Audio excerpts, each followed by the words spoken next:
நாடாளுமன்றம் நேற்று ஒரு புயல் வீசிய நாடாளுமன்ற கூட்டத்தொடர், அனல் வீசிய நாடாளுமன்ற கூட்டத்தொடர், கடைசியில் குற்ற வழக்குகளோடு முடிந்த நாடாளுமன்ற கூட்டத்தொடர் நேற்று நிறைவடைந்தது. அது தேதி குறிப்பிடப்படாமல் ஒத்திவைக்கப்பட்டிருக்கிறது. நேற்று அங்கு ஏற்கனவே நடந்த நிகழ்வுகளின் தொடர்ச்சியாக அமித்ஷாவுக்கு எதிராக, உள்துறை அமைச்சர் அமித்ஷாவுக்கு எதிராக எதிர்கட்சிகள் ஒரு பேரணியையும் நடத்தியிருக்கிறாங்க. விஜய் சவுக்ல இருந்து நாடாளுமன்றம் வரை அப்படின்னு அந்த செய்தியில போட்டிருக்காங்க சார். எனக்கு அந்த ஜியாகிரபி தெரியாது. அதனால அது எவ்வளவு தூரம் ஒரே கேம்பஸுக்குள்ளவா இல்ல வெளியிலயும் ரோடும் வருதாங்கிறது தெரிஞ்சுக்க விரும்புறேன். விஜய் சவுக்ல இருந்து நாடாளுமன்றம் வரைக்கும் அப்படின்னு சொல்றாங்க. அது ஒரு சாலை, விஜய் சவுக் சாலை, சாலை.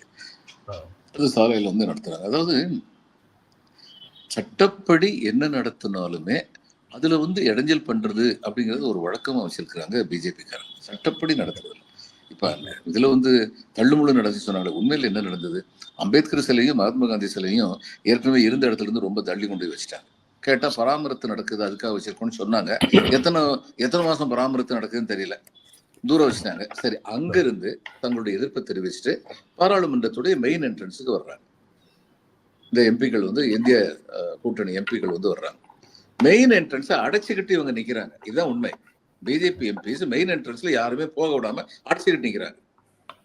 இது வேணும்னே செய்யறது. ஏன்னா அந்த இடத்துல அடைச்சிக்கிட்டுன்னா இவங்க 11 மணிக்கு இவங்க உள்ள போகணும். இவங்க ஏன் உள்ள போறதுக்கு அவசரம் காட்டுவாங்கன்னு சொல்லட்டுமா? இவங்க வெளியில் நின்றாங்கன்னா அங்க 4 மசோதாவை பாஸ் பண்ணிடுவாங்க. அந்த மாதிரியான கீழ்த்தரமான செயலாம் செய்வாங்க.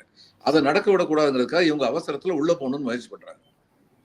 அந்நேரம் தள்ளுமுள்ளு நடக்குது. ஆமா, அவங்க தடுத்து நிப்பாட்டுறாங்க இல்லீகலி. இதான் தெரியணும். பிஜேபி எம்பிஸ் சட்டத்திற்கு விரோதமாக இவங்களை அப்செக்ட் பண்ணிட்டு இருக்காங்க. இவங்க போத பாறைய அப்செக்ட் பண்ணிட்டு இருக்காங்க. யார் பக்கம் தப்பு இருக்கு? அதுக்கப்புறம் தள்ளி விட்டாங்களா, அதுல ஒருத்தர் கீழே விழுந்தாரா, அவருக்கு உயிருக்கே ஆபத்து, ராகுல் காந்தி இது காரணம்னு சொல்லி இவங்க என்ன கேட்கறாங்க? காங்கிரஸ் எம்பிக்கள் சிசிடிவி வெளியில காமிப்பீங்க. அதையும் காமிக்க மாட்டேங்கிறாங்க.